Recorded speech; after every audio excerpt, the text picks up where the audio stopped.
Mama wa Simba, nimecheza, nimefurahi, nimefurahika, sasa jasho linanitoka.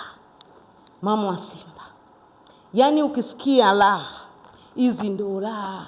Hizi raha ndo tulikuwa tunazitafuta wana Simba. Sasa furaha zimerudi. Hii inaitwa Gendagaruka. Hii inaitwa Gendagaruka.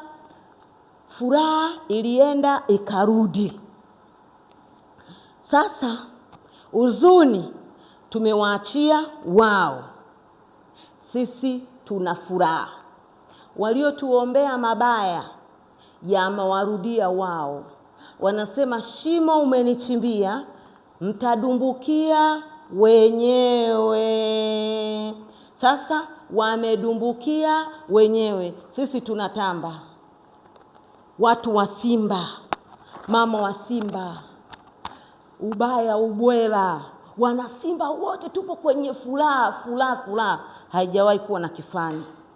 Sijui mnanielewa. Niliwaambia tunyamaze kimya. Mwenda pole ajikwai. Hamkunielewa hata kidogo. Wakati mimi naongea hamkunielewa. Nilikuwa na maana yangu. Mimi nikishakuwa na maana utaniona. Nitakachokuambia naomba mtulie, msiongee mengi. Kuna kitu kinakuja na fimbo yetu, fimbo ya magoli. Fimbo ya magoli, tumepata magoli. Sasa shida iko wapi? Shaka iko wapi? Mama Simba sijui ifanya nini, tulia.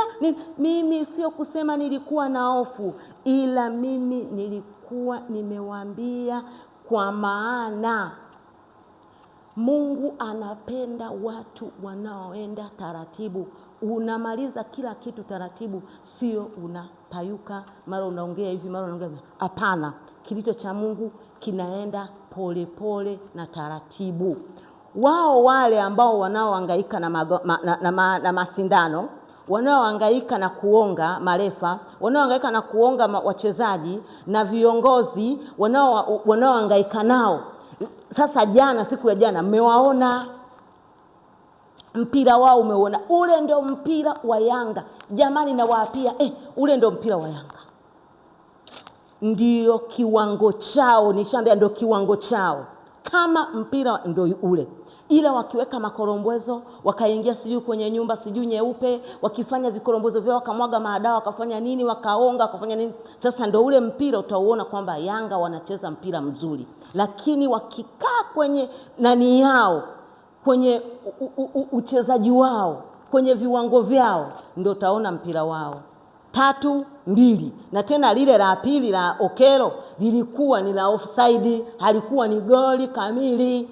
Niwaambie sasa, niwape kodi mama wa Simba.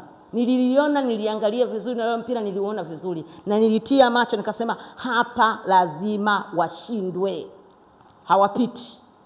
Hawapiti na hawakupita. Mama wa Simba, naongea machache, sitaki maneno mengi kuwachosha, sitaki kuwachosha mama wa Simba. Hapa nilivyoongea, nimemaliza. Nawashukuru sana, mmenisapoti. Nilivyowaambia tufanye hivi, mmefanya, na mimi nitaendelea kuwasapoti Simba, nitaendelea kupambana ipasavyo kwa uwezo wangu Mungu alionipa. Asante sana.